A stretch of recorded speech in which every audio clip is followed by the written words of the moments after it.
தான் வந்தோம். பட் ஆசிரியர் தேர்வு வாரிய தலைவர் அவர்கள் இன்று வந்து ஒரு நம்பிக்கைக்குரிய வாக்குறுதி கொடுத்துருக்காங்க. அது நடக்கும் கண்டிப்பா நம்புறோம். அதே மாதிரி சட்ட ரீதியா வந்து எங்களுக்கான நீதிமன்ற அவமதிப்பு வழக்கு தேவைப்பட்டா அதுவும் தொடர்றதுக்கு தயாரா இருக்கிறோம். அதே மாதிரி இன்னும் ஒரு வாரம் 10 நாள் காலத்துக்குள்ள எதுவும் ஒரு முடிவு வரல, அந்த பணி நியமனம் கலந்தாய்வு சம்பந்தம் என்ற அறிவிப்பு இல்லைன்னா கண்டிப்பா மற்ற 4 துறை சார்ந்த சிறப்பாசிரியர்கள் உடற்கல்வி, தையல், இசை, ஓவியம் எங்கள் வாழ்வாதாரத்திற்காக நாங்கள் வந்து எங்கள் உரிமையை கேட்கறதுக்காக நாங்கள் வந்து போராட வேண்டிய சூழ்நிலை வந்தால்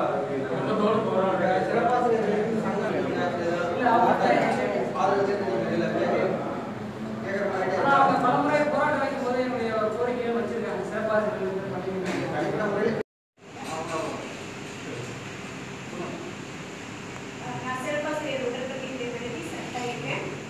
ரொம்ப வருஷமா நாங்க எக்ஸாமே வரல ரொம்ப வெயிட் பண்ணிட்டே இருக்கோம். 2000 அந்த பேட்ச் ரொம்ப வருஷமா நான் வெயிட் பண்ணிட்டே இருக்கேன். கடைசி காலத்தில் இப்போதான் வந்திருக்கு. ரொம்ப சந்தோஷப்படுறோம். எக்ஸாம் வந்திருக்கு. ஹார்ட் ஒர்க் பண்ணா எப்படியும் வின் பண்ணிடலாம் அப்படின்னு சொல்லிட்டு ரொம்ப ஹார்ட் ஒர்க் பண்ணி படிச்சு இங்க இருக்க எல்லாருமே ஹார்ட் ஒர்க் பண்ணி படிச்சு தான் செலக்ட் ஆயிருக்காங்க.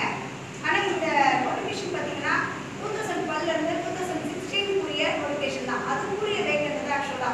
இப்போ போயிட்டு இருக்க வருஷம் பார்த்தீங்கன்னா 2019 ஒரு குழந்தை வந்து 6th போயிருப்பான். 2012 6th போயிருக்கானா இப்போ அவன் வந்து +2 எழுதி வெளியில் வந்துடுவான். கடந்த 6 வருஷமா அவங்க வந்து பிசினஸ் எஜுகேஷன் டீச்சரே இருக்க மாட்டாங்க. ஏன்னா அந்த போஸ்ட்ல நாங்கள் போக வேண்டியவங்க நாங்கள் எல்லாம் வெளியில தான் இருப்போம். நாங்கள் உள்ள போனாலும் அந்த குழந்தைங்களுக்கு ஒழுக்கமே இருப்போம்.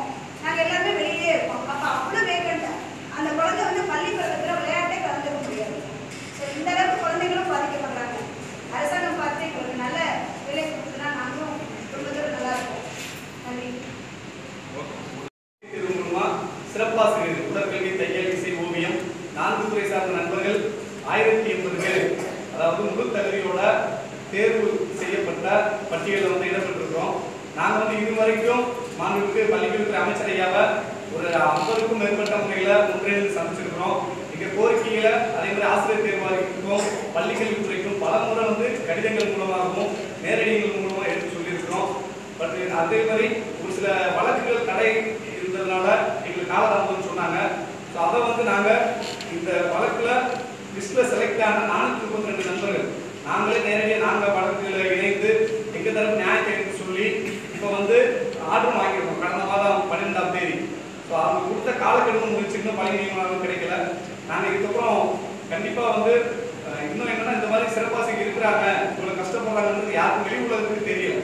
நாங்கள் ஏதோ வர்றோம் போகிறோம் மனு கொடுக்குறோம் அப்படின்னு தான் நடக்குது. நாங்கள் அறவழியில் என்னென்ன முயற்சிகள் பண்ணணுமோ தொடர்ந்து 538 நாட்களாக நாங்கள் இதுக்கான முயற்சிகள் எடுத்துக்கிட்டே இருக்கிறோம். பட் அதுக்கான பலன் எங்களுக்கு கிடைக்கல.